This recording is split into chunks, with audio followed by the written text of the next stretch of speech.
welcome Malden Education Association local president Deb Gesualdo.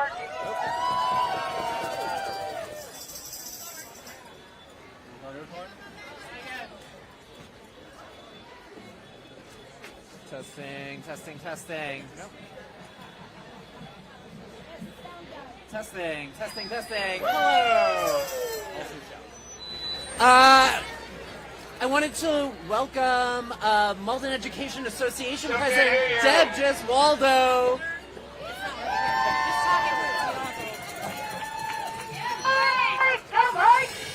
I just want to say Malden educators are in the house today. Can we give them a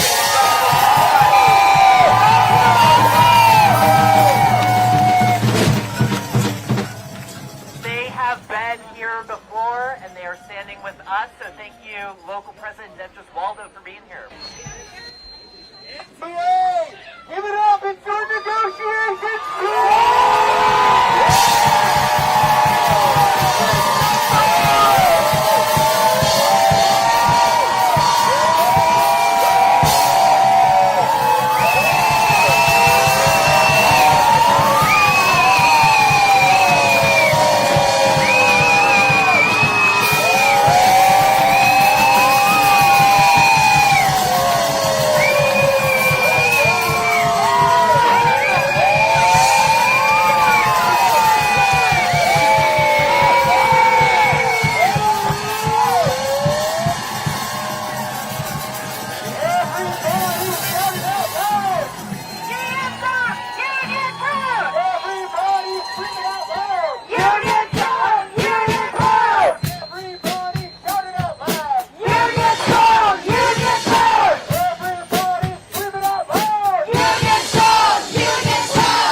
Check. All right. There you go.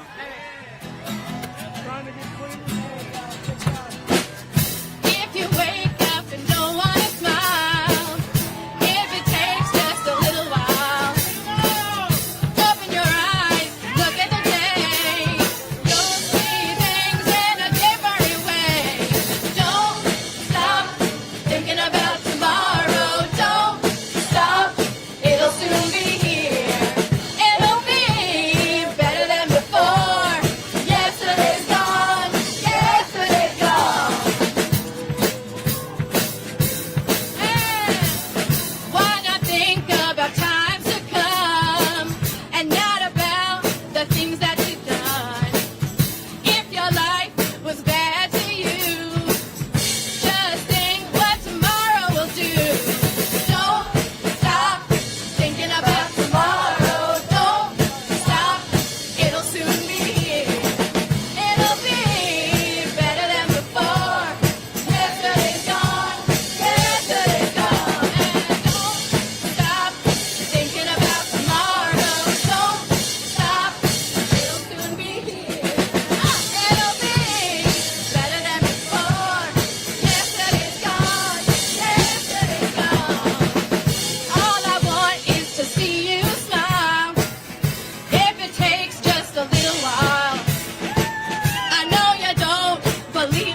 going strong.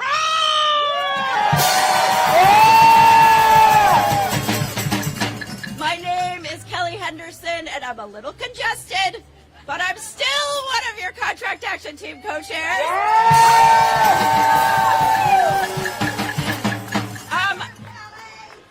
We have so many thank yous, we can barely get through them all, but one thing I want to say is thank you. There is a group of folks that went out today for a new phase of our campaign, knocking on doors out in the community. Thank you. We went to Chris Bresky's neighborhood. We went to Mayor Fuller's neighborhood. We tried to go to Paul Levy's neighborhood, but we couldn't get plane tickets. And we went to lots of local businesses, feeling lots of love out there. Thank you, guys. So I want to say thank you to all of the elected officials that are showing us support. We had Jim Hawkins out on the line today. Thank you, Jim Hawkins.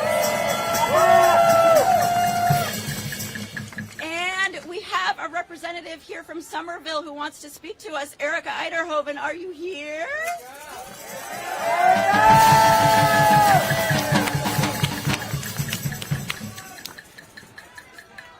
Erica, where are you? All right, we're going to skip over Erica for right now, but she sends her support, and I'm pretty sure she's here somewhere out in the crowd. I guess we're going to skip right to the always amazing. Is Zena back there? Okay. The always amazing, lovely Zena Link.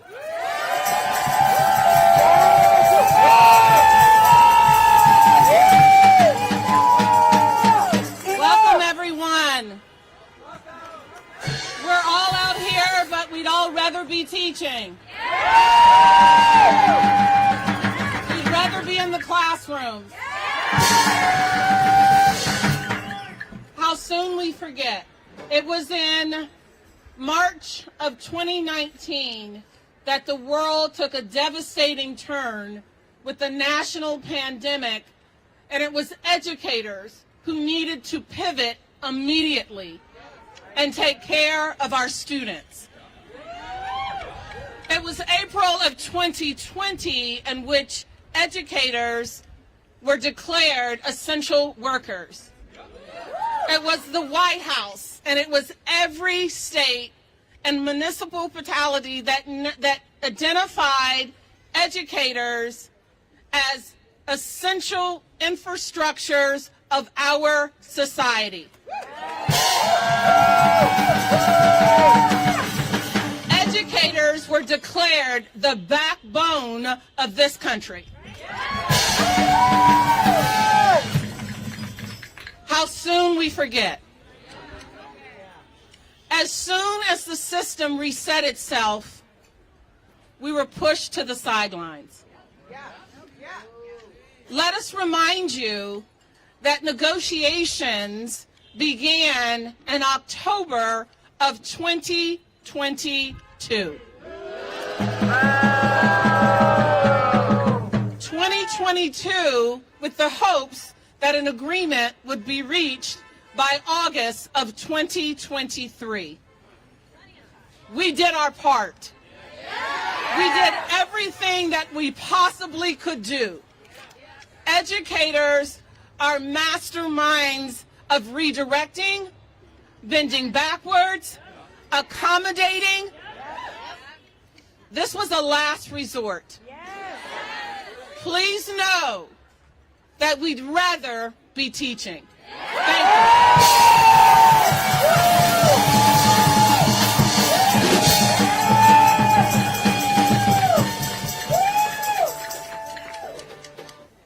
Hi everyone, I'm Jamie Ellis. I'm one of your contract action team co-chairs.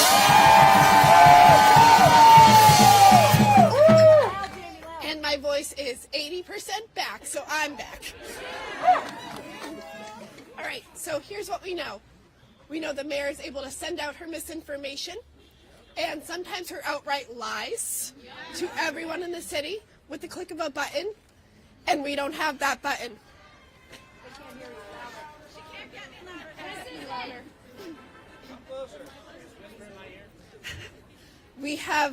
What we do have the power of is the union. We have the entire union to spread our word.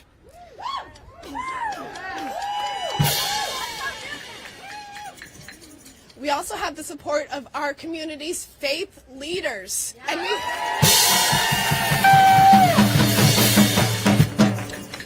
we have two of those faith leaders here to speak in front of you today, Rabbi Tova Spitzer and Reverend Cheryl Kerr. Would you mind coming up here?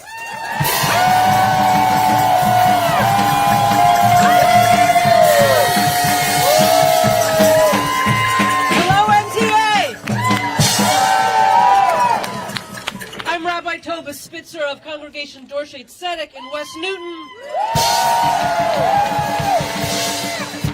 I'm the proud rabbi of Alana Cutler on the negotiating team. And my spouse Gina was a proud member of the Weston Teachers Association. So I've been with you for a long, long time. So this week we released a letter coming from clergy from the Newton Presbyterian Church, Temple Shalom, St. Mary's Episcopal Church, United Parish of Auburndale, Myrtle Baptist, Elliott Church of Newton, United Parish of Auburndale, Union Church in Waban, the Lutheran Church of the Newtons, the First Unitarian Universal Society, saying, we are on your side.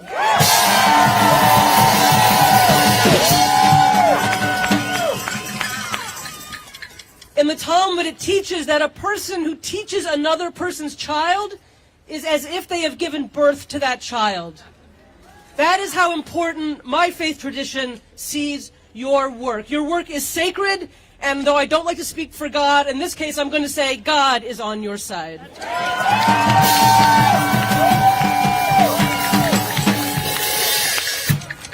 Folks, I'm Reverend Cheryl Kerr from the United Parish of Auburndale. I come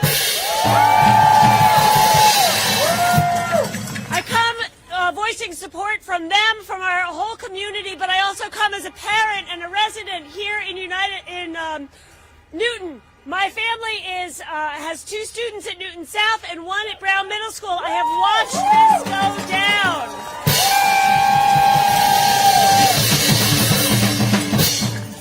I think it's important to say, somebody asked me, what does this have to do with your work? Why is this theological? And I said, because back in October 22, this was a budget issue.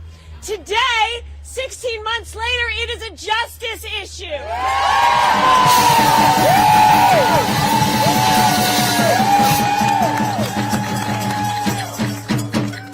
My tradition is Christian, and we have quite a few examples of why it is important to break the law when the law is unjust.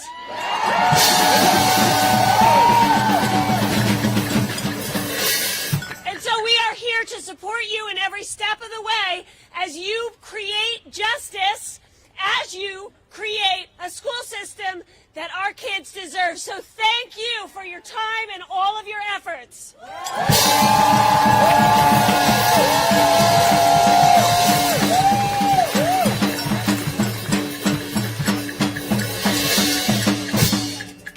Okay, now we know as educators sometimes plans go a little wonky. Sometimes the materials you brought don't quite work. It's all right. We roll with it. We got it. Union siblings, now please welcome Erica Eiderhoven.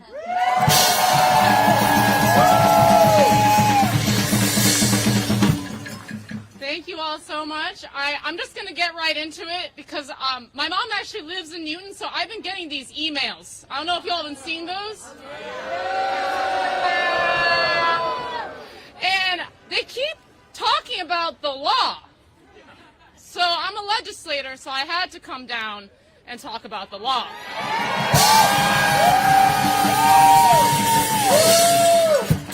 Let me be clear, right? Because something is law doesn't make it right. Let me also be clear that this law was passed in 1919, a period in our U.S. history that I'm not always proud about the decisions we've made. That's why I'm proud to have filed legislation before the State House that would restore the right to strike for all public sector employees.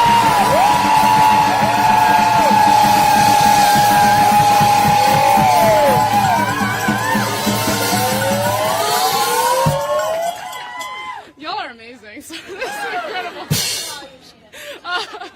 But yes, this is a choice, right? These are all choices. They are not issues of right and wrong. And another choice that I want to uplift is that when they tell you they don't have money, they are lying. That is a choice.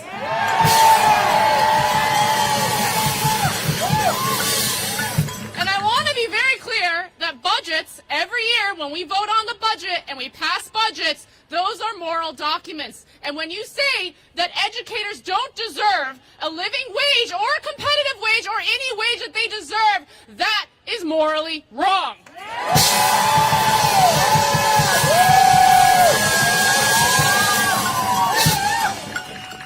I also want to uplift that, to me, what you all are doing today is personal. It's personal because my mom was a flight attendant, and like you, her labor was considered women's work.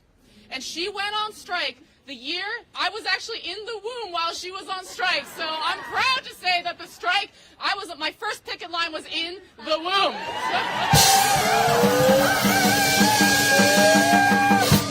But let me be clear, I want to say a few words about women's work, right?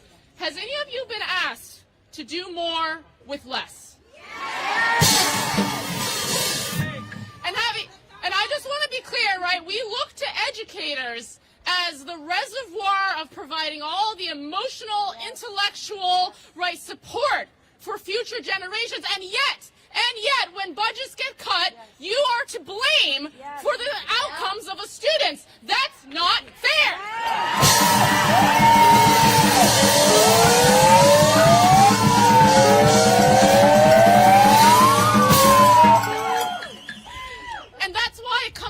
To women's labor, right? And how women's labor is not valued, right? And women of color and people of color's labor is not valued. It's considered that you should do this out of the kindness of your heart because you care. And let me be clear, you all going on strike shows the world how much you care. You put down everything, put everything on the line to ensure that your students get everything they deserve.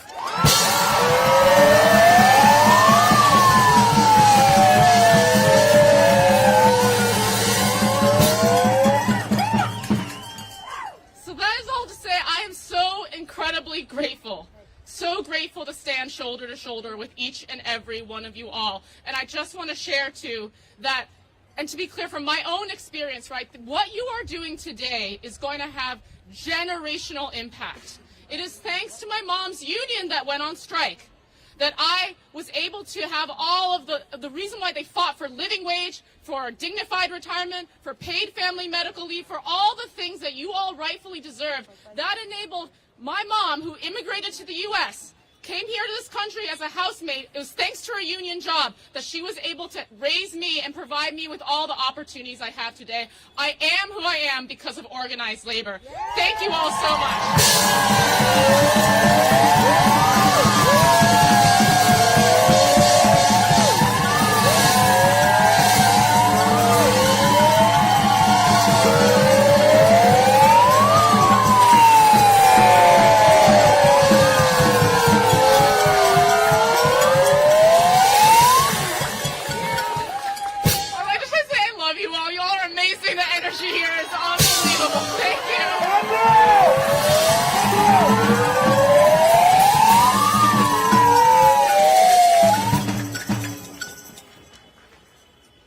Okay, we have a treat for your ears.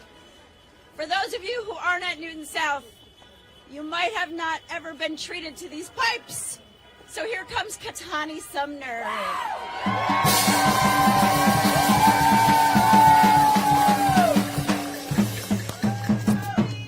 Hello, everybody. Can you hear me? All right, I got some sisters that are going to help me out, back me up. Zena, don't even try to hide. Shavante, don't even try to hide wherever you are. We represent, I've been in Newton Public Schools for this is my 24th year. This is my sister Priscilla. She's at Horace Mann, a second grade teacher. We've already heard from Zena Link. Where is Shavante? See, she think I'm playing. I don't care if this camera is. All right, we got a mic over here. You want to go over here with this mic? All right, so we can't all talk together, but we can all sing together. Is that right? So, I'm not a music teacher, but I know how to sing, and that's all right. I also know how to lead a choir, and you are all now the choir. So there's a song that is legendary. You should all know it. If you don't, fake it till you make it. But I'm going to sing it first once. So don't sing with me. Listen to the melody, because then we're going to sound good, all right? Go something like this. We shall overcome. Just listen. We shall overcome. Still listening. We shall overcome someday. I go, oh. All you have to say is, deep in my heart, I do believe. I do believe. You're still listening. Wait. That we shall overcome someday. All right, y'all ready? Okay, wait. I might change some lyrics, so listen. I'm going to change some things. All right. We shall overcome. 1, 2, everybody sing. We shall. We shall overcome. Again. We shall overcome. We shall overcome. Someday. Oh, deep in my heart.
Ashley Finnegan, and I'm a behavior therapist at Lincoln Elliott Elementary.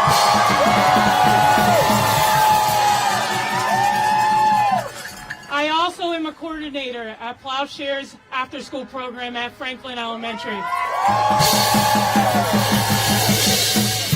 My third job, I work with children and adults with disabilities, teaching them various sports, including basketball, track, and soccer. I regularly work 12-hour days, back to back, and it's exhausting. And I still can't pay my bills. I have a master's degree and still live paycheck to paycheck. Let me repeat myself. I have a master's degree and still live paycheck to paycheck. That's embarrassing. Tell me about it. It's hard to believe. Many teaching aides and other educational support professionals earn less than $30,000 a year. Not to mention, Unit C members don't have the option to get paid over the summer. So if we want to get paid, we have to continue to work. Which leads me to my fourth job. I run an inclusive camp right here in Newton over the summer.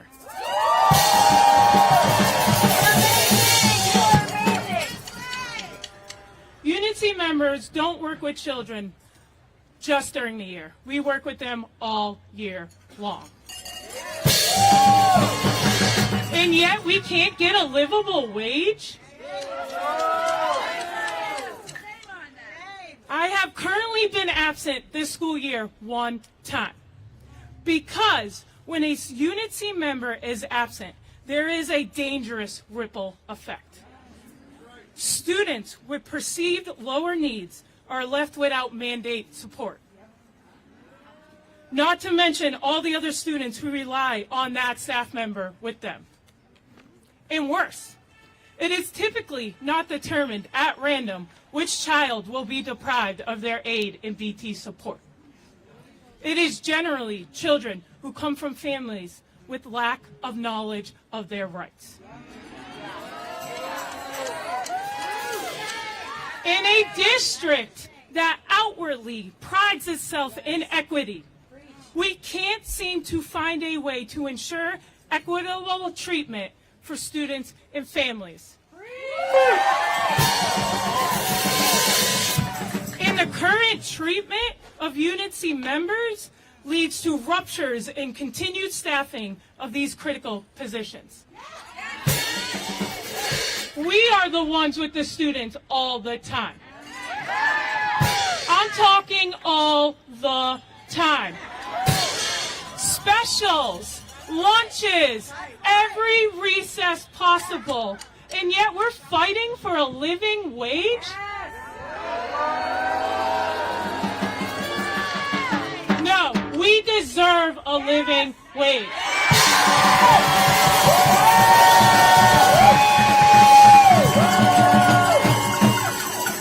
I am told on a daily basis.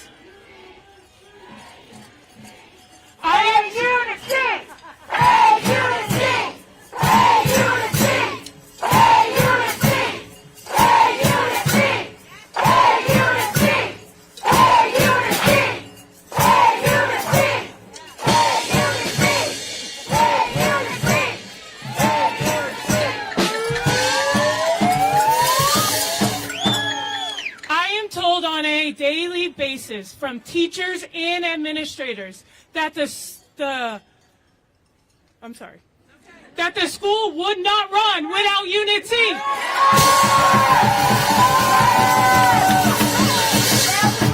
If we are so crucial, show us some respect. I am demanding that we get what we deserve.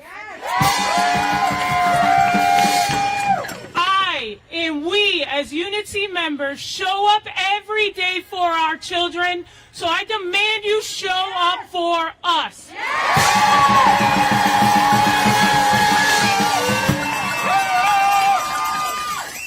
Figure it out. Figure it out.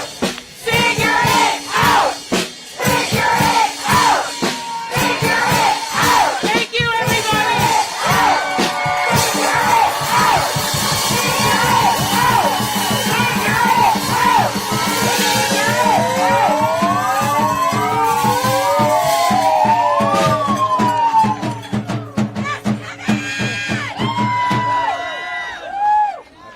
Good afternoon, everyone. My name is Kevin Yang. I'm a senior from New and South High School.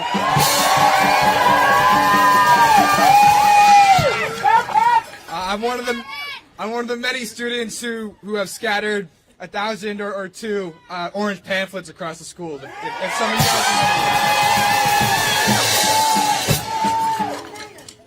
Now, I wanted to tell a little bit of a story. Yesterday, I went on a long run, and wanting to take a little bit of a trip down memory lane, I ran a route through the various Newton elementary schools. I first ran past Mason Rice. I then passed Ainger, Bowen, Pierce, and then out my alma mater, Countryside. Yet as I passed these elementary schools, I had difficulty connecting with my childhood and the reality of the present day. Because rather than seeing these schools bustling with energy, children playing tag on the playgrounds, TAs shepherding kids down the halls, I saw teachers outside, single file, signs hung around their necks, cowbells ringing in hand. In freezing, almost sub-zero weather, my educators stood there. This is in stark contrast to what I grew up with. I grew up seeing passionate, lively adults teaching classrooms of curious, wide-eyed children. I grew up with mentors who could run up to the board and explain why y equals mx plus b, or teachers who plastered their walls with motivational sayings, or started every morning with a physics-related meme. Yet rather than seeing my educators standing at the front of the class, breathing life into their rooms, I saw a sea of signs, their faces now hidden.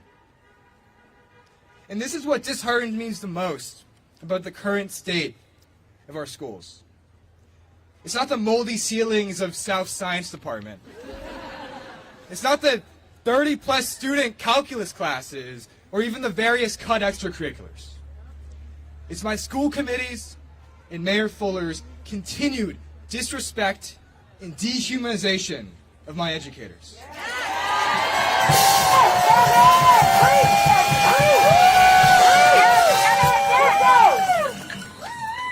It's because these teachers that stand behind me, the Unit A to Unit E members, they aren't some expense on a spreadsheet. They aren't some droppable fraction of a full-time equivalent, or the first place to reach when you need to cut costs. They're aspiring parents, ambitious scholars, laid-back mentors, and community leaders. These people are my educators.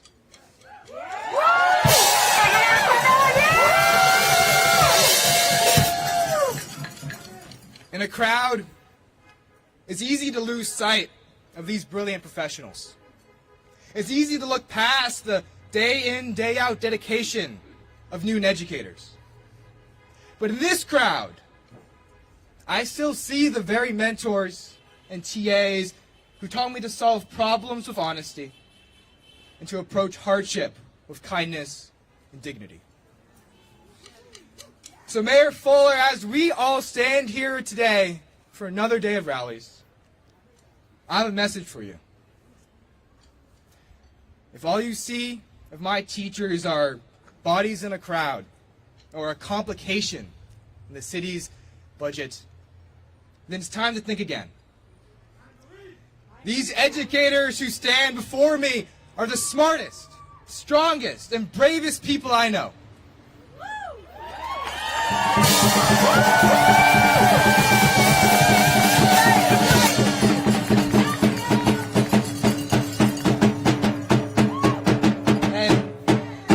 And Mayor Fuller, if you don't know that, then I think it's time for you to go back to school.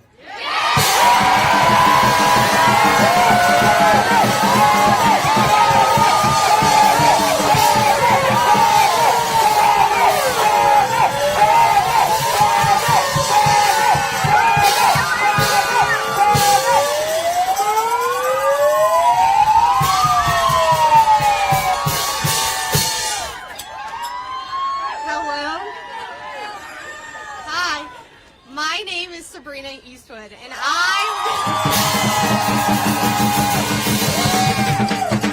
I'm here today to share with you some first-hand information about how important the role of social workers are to the job we all do. But before I do that, let's all take a deep breath. Currently in NPS, every school is lacking in adequate mental health support. Mayor Fuller, school committee, do you know that students can't schedule their needs around my 2.5 days in the school building? We scramble daily to address not only the needs of our most vulnerable students, but the needs of all our students.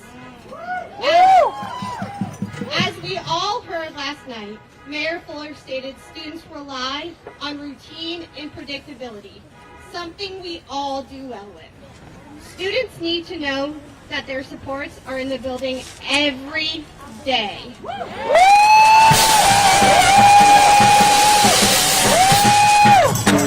So where is the funding for that? Students and their families don't plan their feelings around my part-time schedule. Mayor Fuller, school committee, do you know that social workers not only support students during the school day, but afterwards too? We also support families and caregivers. We talk with outside providers to help our kids get what they need. We run groups, lunch bunches, we teach whole class lessons, we organize clothing and food for families, and provide outside resources. Superheroes!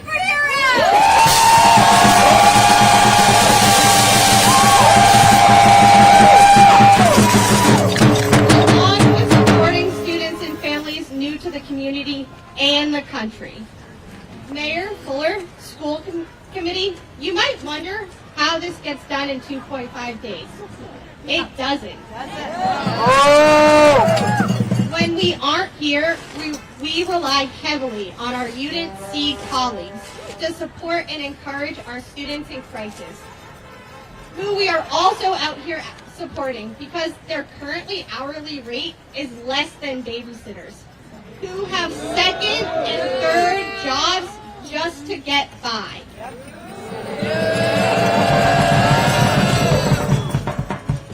We know the needs of these students in NPS because we live them every day. Mayor Fuller, school committee, it's time to listen to the trained people with degrees in this field, with experience in this field. We know what we need. So enough is enough.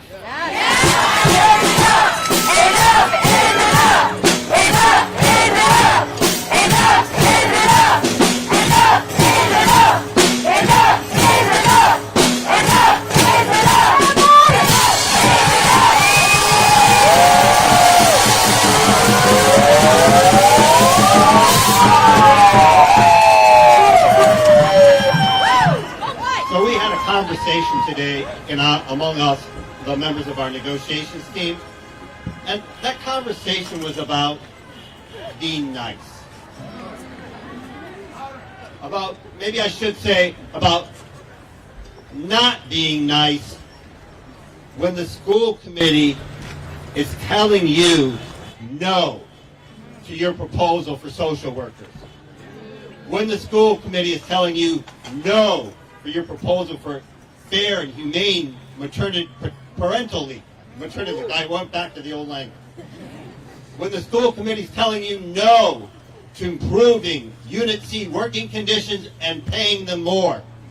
When the school committee is saying to you, we won't bargain about any of your priorities right now until you lower your cost of living adjustment proposal.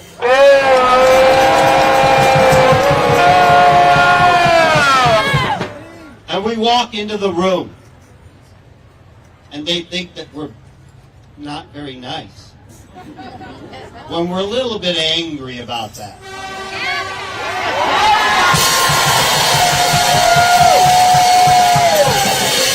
Because I'm going to tell you what their plan is. It's a very simple, stupid plan. Stupid. Their plan is they get fines from a judge imposed upon us. They want to take money that you paid in dues to your association to represent you, and they want to put it in the state coffers.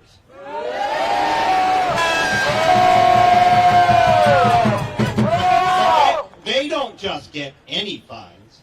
They get the most egregious fines that any local has ever been punished with by the state for any strike in the history of Massachusetts.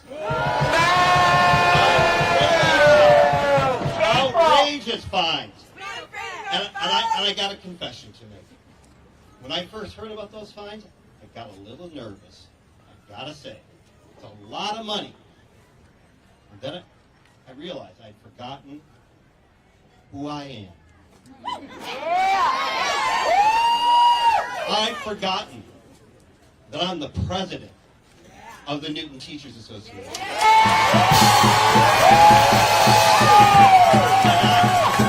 And I'd forgotten that the Newton Teachers Association is part of the Massachusetts Teachers Association. And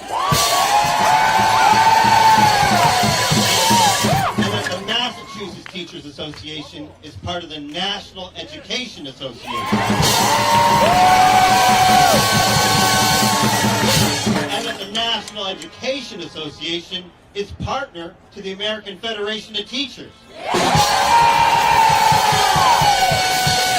And that 33 locals in Massachusetts have already made a commitment to help us pay those fines. When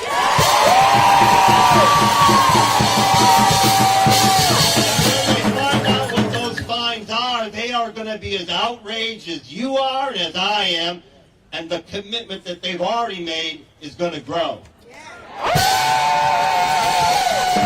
And the 33 is going to become 100 before you can blink an eye. And it isn't just going to be teachers and educators supporting us, not just those unions. You can bet that the AFL-CIO is going to be there for us. That the United Auto Workers is going to be there for us. That the Teamsters is going to fill that truck they've been driving.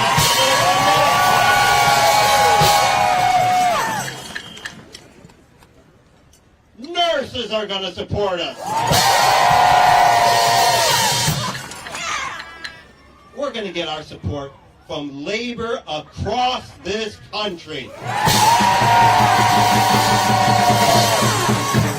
got a message for you, Chris Bretsky. If you think you're going to hold us out for a couple more days and then you're bringing your kids back on Friday, if that's your game plan, you're stupid. And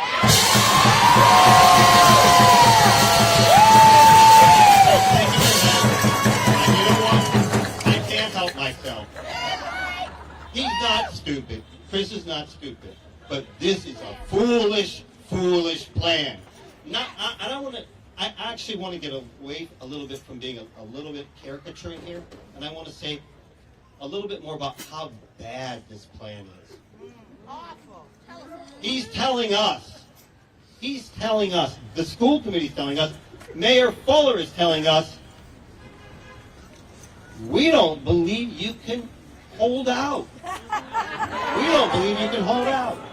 And he's telling us, we will keep, you go right ahead, you keep those students out, because we aren't going to give you the contract that you deserve and our students need. We're not going to give it to you. We would rather just watch you stay out and keep those students out as pawns so that we can win a cheap contract. He may think that's a smart plan. Mayor Fuller may think that's a smart plan, but that is an outrageously immoral plan. That is an outrageously immoral plan. And I don't want to be attributing that to his intelligence or lack thereof. I just want to say, Mayor Fuller, Chris Bresky, and all the members of the school committee, you have a moral obligation to care for the children of the city of Newton, and you are failing miserably.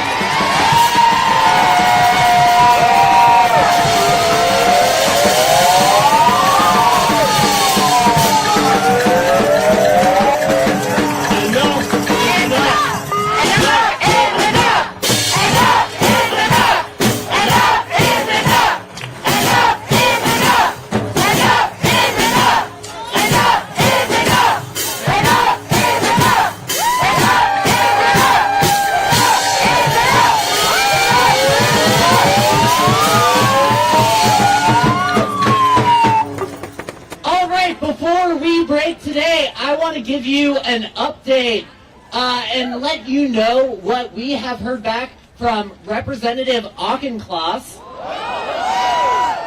And before we do that, let's give a quick shout out to our federal level elected reps who have supported us. Senator Elizabeth Warren.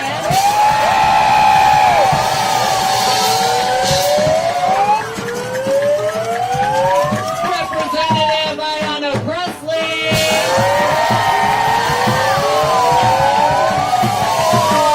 And Senator Ed Markey.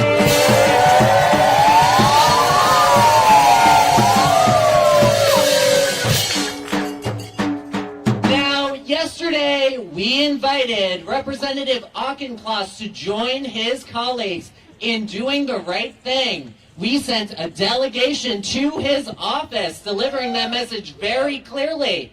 I also followed up with an email because we wanted to be absolutely sure he got that message. Well, today, after 3 days of schools being closed on strike, we got his message. Hey, Ryan, what is our message from Representative Auchincloss?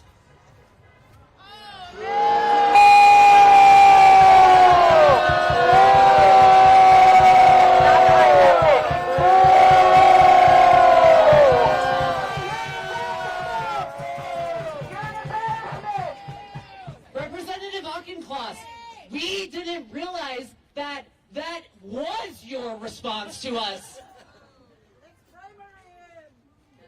You know,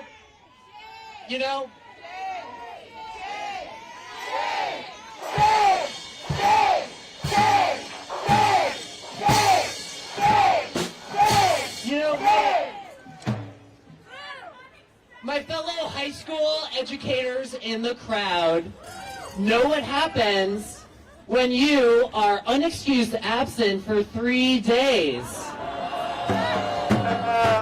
That means you lose course credit, and Representative Auchincloss, today you've lost credit with all Newton educators. Shame on you.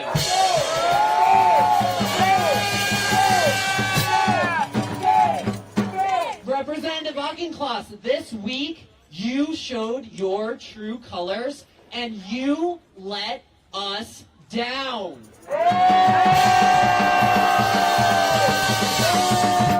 Representative Auchincloss, this week you let Newton Public Schools down.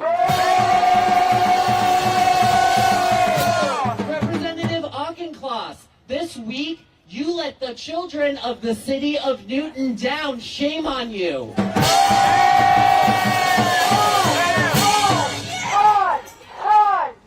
Representative Auchincloss, now we know that this fall, when you stood on the picket line was striking UAW workers, that was just a PR stunt.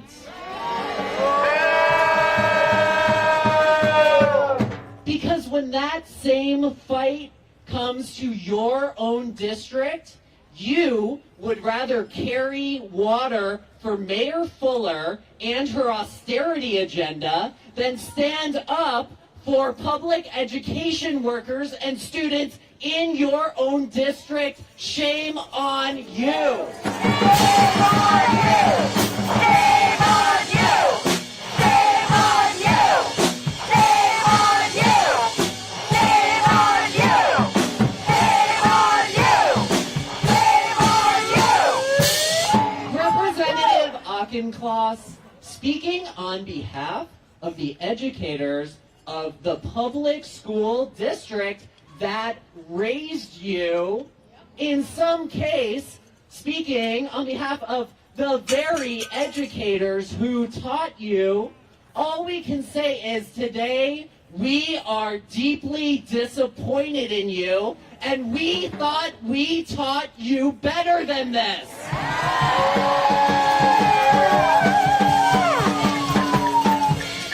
All we can say today is Representative Auchincloss, shame on you! Shame on you! Shame on you! Shame on you! Shame on you! Shame on you!